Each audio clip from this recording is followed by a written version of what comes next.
Bangun gedung gereja itu dosa. Apakah Anda kaget? Apakah Bapak Ibu semua kaget ya jika mendengar kebenaran berikut? 1. Membayar persepuluhan itu dosa. Matius 5 ayat 17 dan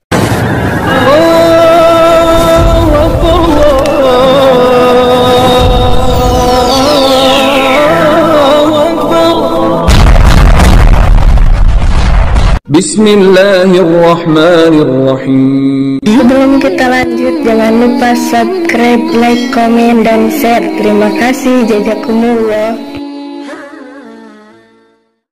Bismillahirrahmanirrahim. Assalamualaikum warahmatullahi wabarakatuh. Sahabat kabar Islam, saudara ikhwan fillah dimanapun anda berada, semoga tetap dalam lindungan Allah Subhanahu Wa Taala. Allah jaga iman Islam kita hingga jal tiba, harapan wafat dalam keadaan husnul khatimah. Amin ya Allah rabbal alamin. Dan sahabat ikhwan fillah, kita perhatikannya, kita simak, semoga menjadi pembelajaran, semoga jadi penambah wawasan bagi kita semua. Seorang pendeta yang jujur, yang menyampaikan bahwa banyak sekali ajaran atau pekerjaan-pekerjaan di dalam dunia kekristenan itu ternyata tidak diajarkan oleh Yesus itu sendiri, malahan itu disebut ajaran yang berdosa. Nah, sebenarnya alhamdulillah, mari kita simak apa ya saja ajaran di antara ajaran atau pekerjaan yang sering dilakukan oleh orang-orang Kristen. saya Pendeta Henry Tandianta MPS. Begini judulnya, jelaskan membangun gereja itu dosa. Jelaskan membangun gedung gereja itu dosa. Apakah Anda kaget? Apakah Bapak Ibu semua kaget ya jika mendengar kebenaran berikut? 1. Membayar persepuluhan itu dosa. Matius 5 ayat 17 dan 18 itu Yesus menggenapi lalu membatalkan, karena setelah genap ya batal. Efesus 2 ayat 15. Jadi Yesus itu membatalkan Taurat. Persepuluhan itu salah satu bagian Taurat. Jadi apakah Anda kaget ketika mendengar bahwa membayar persepuluhan justru dosa?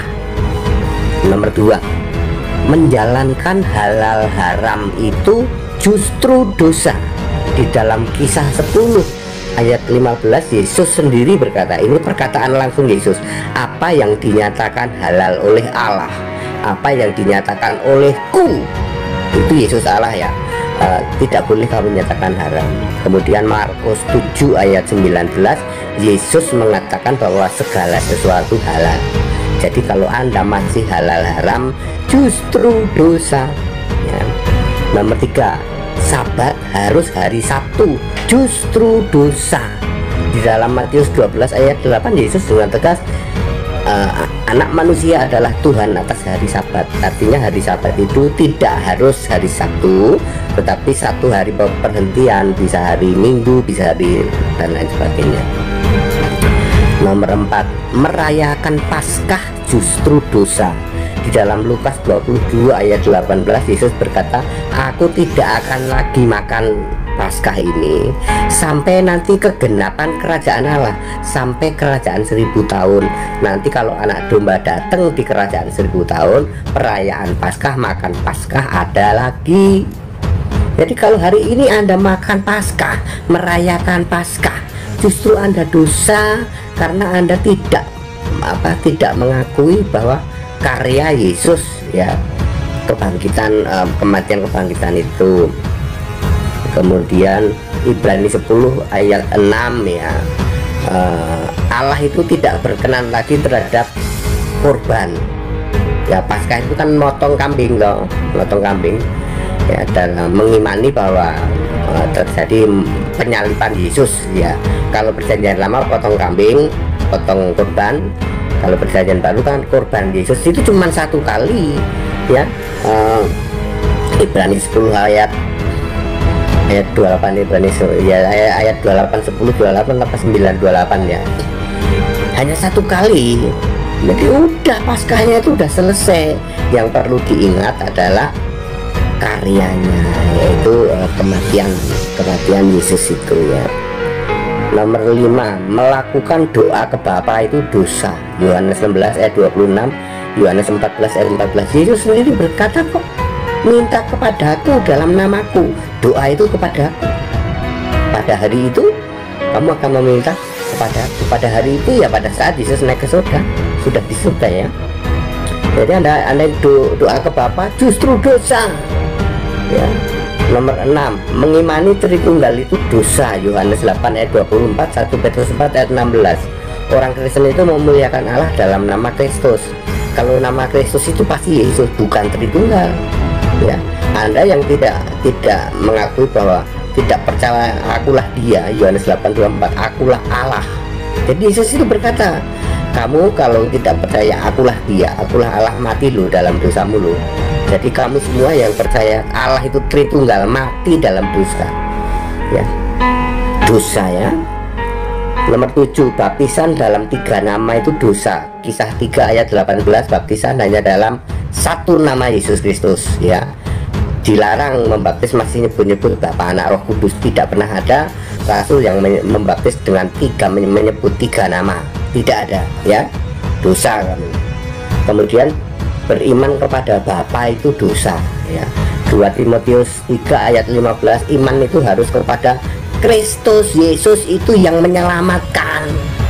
Iman kepada Bapa dosa. Kalian semua yang jemaat gereja yang masih beriman kepada Bapa dosa. Makanya kamu nanti pulang ke rumah Bapa iblismu di kerajaan maut. Nomor 9, mendirikan gedung gereja itu dosa. Nah ini dia, saya jelasin ya. Kisah 1 ayat 13 dan 14, mereka naik ke Nah oke, sahabat Ikhwanillah, itu sebuah pemaparan dari seorang pendeta Henry Tan ya. Saya rasa ini pendeta yang jujur, yang mengemukakan bahwa banyak sekali perbuatan-perbuatan dosa yang seringkali ini sudah dilakukan atau masih dilakukan oleh orang-orang Kristen, yakni dalam dunia kekristenan. Banyak sekali yang disampaikan oleh seorang pendeta Henry Tan itu hanya sebagian saja. Nah sahabat Ikhwanillah, untuk menjadi wawasan bagi kita bahwa ternyata di dalam Alkitab mereka saja mereka melanggarnya, mereka melakukan atau melaksanakan setiap apa-apa yang dicap dosa oleh Alkitab mereka sendiri. Tetapi kenapa tuh mereka malah melakukannya? Itu tanda tanya besar ya. Padahal dalam Al-Quran, kitab suci kita, apabila sesuatu telah ditetapkan akan keharamannya, maka dilarang untuk kita melakukan sesuatu pekerjaan itu. Lain halnya dengan orang-orang Kristen ini. Di lain video ada juga yang mengatakan bahwa babi itu sudah mutlak di dalam Alkitab orang Kristen juga disebutkan haram, tetapi secara fakta ternyata orang-orang Kristen malah memakan babi. Nah, alhamdulillah dalam kesempatan ini apa yang disampaikan oleh seorang pendeta Henry tadi ini, ada yang mengomentari, ada yang memberikan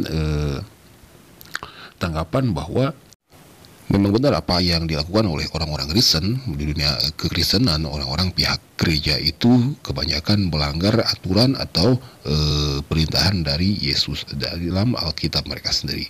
Bagi kita, alhamdulillah wa syukru ala ni'amillah, di dalam kitab suci Al-Quran sudah jelas apa yang dihalalkan dan apa yang diharamkan itu sudah mutlak harus kita jauhi dan harus kita laksanakan. Yang halal boleh kita laksanakan, yang haram wajib kita jauhi.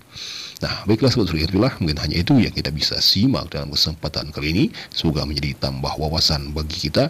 Mohon maaf bila ada kata khilaf. Hadanallahu wa iyyakum ajma'in. Wassalamualaikum warahmatullahi wabarakatuh.